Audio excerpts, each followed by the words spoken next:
નમસ્કાર, આપ જોઈ રહ્યા છો સ્પાર્ક ટુડે ન્યૂઝ। અંકલેશ્વર ઔદ્યોગિક વિસ્તારમાં ગેસ કટોકટી વચ્ચે એક સકારાત્મક અને પ્રેરણાદાયી ઉદાહરણ સામે આવ્યું છે। જીઆઈડીસી સ્થિત બેલ કંપનીનો બાયોગેસ પ્લાન્ટ કંપની માટે આશીર્વાદરૂપ સાબિત થઈ રહ્યો છે। જીઆઈડીસીમાં આવેલી બીઈઆઈએલ કંપનીએ પર્યાવરણ મિત્ર પહેલ હેઠળ બાયોગેસ પ્લાન્ટ સ્થાપિત કર્યો છે, જે આજના સમયમાં ખૂબ જ અસરકારક સાબિત થઈ રહ્યો છે।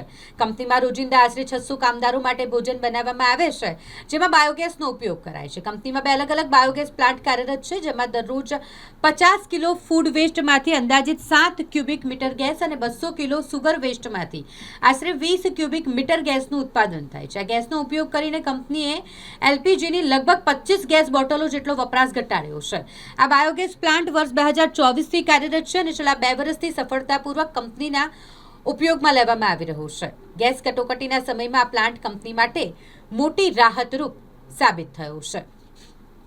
નમસ્કાર, હું Prachi Patel as a project officer બીએલમાં વર્ક કરી રહી છું।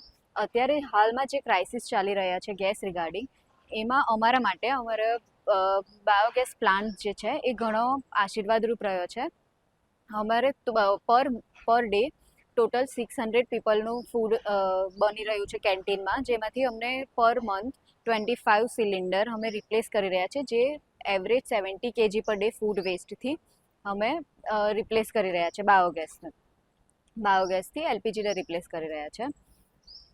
બીજું કે આ પ્લાન્ટમાં અમને 2 વસ્તુ મળી રહી છે, બાયોગેસ અને ફર્ટિલાઇઝર, જે બંને અમારા માટે યુઝફુલ રહી છે। એક સર્ક્યુલર ઇકોનોમી છે। ટોટલ અમારા બીએલમાં 2 પ્લાન્ટ છે। એક 50 kg per day food waste base, એક 200 kg per day પ્રેસમડ base plant છે। શું તમારું માનવું છે કે આજે ગેસ ક્રાઇસિસ અત્યારે ઊભા થયેલા છે, એવા સમયે ઇન્ડસ્ટ્રી અને ખાસ કરીને હોટલ અને રેસ્ટોરન્ટમાં બાયોગેસ પ્લાન્ટ હોય તો આજે પરિસ્થિતિને નિવારી શકાય છે? ઘણું બેનિફિશિયલ છે સર, કેમ કે 100% ડિપેન્ડન્સી નથી રહેતી આમાં। ફૂડ વેસ્ટ જે છે એ ડિપેન્ડન્સીને રિડ્યુસ કરી દેશે અને તમે બાયોગેસમાંથી જનરેટ કરી શકશો।